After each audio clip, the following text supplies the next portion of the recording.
Сайн байцгаана уу? Өмнөх бичлэгээрээ төвшин тогтоох шалгалтын талаар танилцуулсан бол энэхүү бичлэгээрээ Effecto платформын үндсэн функцүүдийг дэлгэрэнгүй танилцуулахаар бэлтгэлээ. Хамгийн түрүүнд та Effecto платформын homepage буюу нүүр хуудсыг харж байна. Энэхүү хуудасны зүүн дээд буланд таны нэр, баруун дээд буланд таны study target харагдах ёстой. Үүний доор Your current lesson буюу таны яг одоо хийж эхлэх ёстой эсвэл хийж байгаа хичээлийг харуулна. Жишээлбэл би 6 дугаар төвшний 2 дугаар юнитийн эхний хичээлийг хийж эхлэх ёстойг харуулж байна. Нүүр хуудасны хамгийн доод энэхүү хэсэгт та платформын хэлийг солих боломжтой. Яг одоо энэ бичлэгийг хийж байх хугацаанд монгол хэл нэмэгдэж ороогүй байгаа. Энэ оны 9-р сард нэмэгдэж орно. Одоо бүгдээрээ study хуудастай танилццгаая. Та үзэж байгаа хичээлээ эхлүүлэх 2 зам байгаа. Эхнийх нь өмнө хэлсэнчлэн нүүр хуудасны Your current lesson хэсгээс хичээлээ эхлүүлж болно. Нөгөөх нь энэхүү study хуудаснаас яг одоо хийж байгаа хичээл рүүгээ та орж болно. Энэхүү хуудасны баруун дээд энэ хэсэгт та ямар түвшинд яг одоо суралцаж байгааг харуулна. Энэ жишээн дээр level 6 гэж харагдаж байна. Доошоо явбал энэ түвшний бүх бүлэг хичээл буюу юнитүүд болон түүнд багтах нэг хичээл буюу лессонууд харагдаж байна.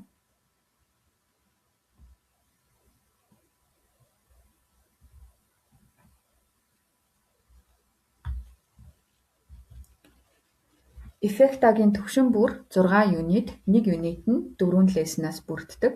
Тэгэхээр нэг түвшинд нийтдээ 24 нэг хичээл буюу лессон багтдаг гэсэн үг юм. Бүлэг хичээл бүр өөр сэдэвтэй байна. Нэг бүлэг хичээлд багтах нэг хичээлүүд тухайн бүлгийнхаа ерөнхий сэдэвтэй уялдсан байна. Жишээлбэл 6 дугаар төвшний эхний юнит маань Good Communication гэсэн сэдэвтэй байна. Үүнд багтах эхний хичээл Describing Schoolmates, 2 дугаар хичээл Making Plans for the Future, 3 дугаар хичээл Organizing Meetings, 4 дугаар хичээл Summarizing a Meeting гэсэн сэдэвтэй байгааг та харж байна. Юнит бүрийн баруун дээд буланд орших энэхүү 3 зураалтай товчон дээр дарвал тухайн бүлэг хичээлийн ерөнхий агуулга болон гол хэрэглэгдсэн үгсийн жагсаалт гарч ирнэ.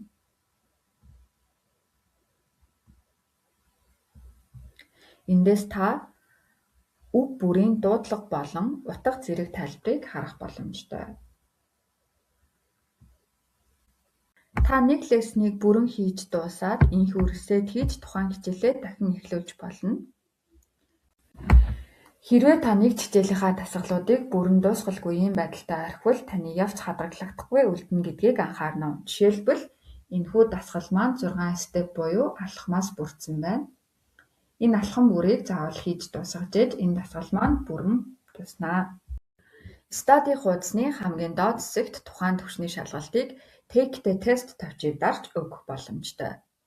Мэдээж хэрэг эхлээд бүх хичээлээ үзэж дууссаны дараа та шалгалтаа өгөх боломжтой болно. Нэг түвшний 6 бүлэг хичээлийг заавал дарааллын дагуу буюу юнит 1, 2, 3 гэх мэтээр хийж дуусгах ёстой. Харин нэг бүлэг хичээл доторх лессонуудыг та хүссэн дараалалаараа хийж болно. Та дараагийн Effecto-гийн түвшин рүү шилжихийн тулд энэ тестийг заавал өгөх ёстойг анхаарна уу. Effecto-гийн нийт 16 түвшин байдаг. Дараагийн хуудас AI Preview гэсэн хуудас байна. Энэ хуудас нь AI Conversations, Study Tools гэсэн хоёр хэсгээс бүрдэнэ. AI Conversations хэсэгт таны яг одоо суралцаж байгаа түвшин болон бүлэг хичээлд хамаарах сэдвийн хүрээнд AI буюу хиймэл оюунтай хийх олон төрлийн харилцан ярианууд байна. Жишээлбэл 6 дугаар түвшний эхний юнитийн Good Communication гэсэн сэдэвт хамаарах харилцан ярианууд энд харагдаж байна. Describing Schoolmates, Making Plans for the Future, Organizing Meetings, Summarizing a Meeting гэсэн сэдвийн хүрээнд багтах харилцан ярианууд энд харагдаж байна. Та нэг харилцан яриаг хязгааргүй тоогоор дахин давтан хийж болно. Мөн өөрийн яриандаа фидбек авах буюу юун дээр алдсныгаа харахын тулд нэг харилцан яриагаа заавал дуусгах ёстой гэдгийг битгий мартаарай. Study Tools гэсэн энэ хэсэгт та нэмэлтээр pronunciation буюу дуудлагаа давтаж болно. Мөн үгсийн сон болон дүрмийн хичээлүүдийг хийж болно. Хамгийн сүүлд ми хуудастай танилццгаая. Хамгийн эхний Teacher Portal гэсэн хэсэг зөвхөн багш нарт харагдана. Тэгэхээр сурагчдын хувьд My Account гэсэн хэсэг эхэнд нь байна. Энд таны хувийн мэдээлэл болон аккаунттай холбоотой мэдээлэл багтсан. Мөн таны аккаунтын дуусгар болох хугацааг та эндээс харж болно. My Classes гэсэн энэ хэсэгт та англи хэлний багшийнхаа өгсөн кодыг оруулж өөрийн англи хэлний групптэй нэгдэнэ. Certificates хэсэгт таны нийт 16 түвшний сертификатууд харагдана. Жишээлбэл миний сертификатууд ихэнх нь өнгөгүй харагдаж байна. Зөвхөн 5 дугаар түвшнийхээ хичээлийг үзэж дуусаад шалгалтаа өгж тэнцсэн учраас сертификат маань өнгөтэй болж итгэгдсэн байна. Энэхүү өнгөтэй болж итгэгдсэн сертификатыг та PDF хэлбэрээр татаж авах боломжтой. Recording Tutorials хэсгээс та ID-гийн танилцуулга бичлэгүүдийг үзэх боломжтой.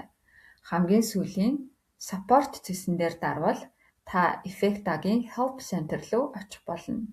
Энэ хуудсанд суралцагч болон багш нарт зориулсан зөвлөгөө мэдээллүүд багтсан байдаг. Мэдсний 2 дахь хэсэг Progress and Goals гэсэн хэсэг байгаа. Энэ хэсэгт хамгийн түрүүнд таны study target-ыг харуулна. Дараа нь таны авсан сертификатууд мөн таны одоогийн түвшнөөсөө дараагийн түвшин рүү ахиж байгаа явцыг харуулна. Хамгийн сүүлийн Your Study History хэсэгт таны хийж дууссан хичээлүүдийн тоо харагдана. Test Results тавчин дээр дарвал таны өгсөн бүх шалгалтуудын оноо ингэж харагдана.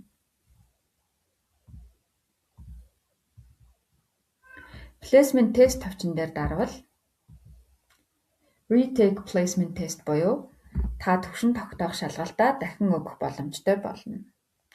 Хэрвээ та өмнөх түвшин тогтоох шалгалтаа тохиромжгүй үед өгөөд оноондоо сэтгэл хангалуун бус байгаа бол шалгалтаа дахин өгөх боломжтой юм. Таны дахин өгсөн түвшин тогтоох шалгалтын дунд буюу Effecta-гийн түвшин өмнөхөөс тань өөр байвал та түвшингөө өөрөө тохируулах боломжтой. Study хуудасны баруун дээд талын энэхүү хэсгээс түвшингөө өөрчилж болно.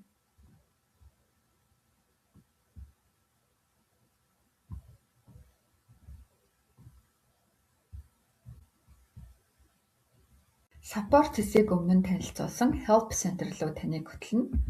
Log out тавчин дээр дарвал та платформоос гарах болно. Анхаарлаа хандуулсан танд баярлалаа. Дараагийн бичлэгээрээ Teacher Portal болон ID Teacher's Assistant функцүүдийн талаар дэлгэрэнгүй танилцуулах болно.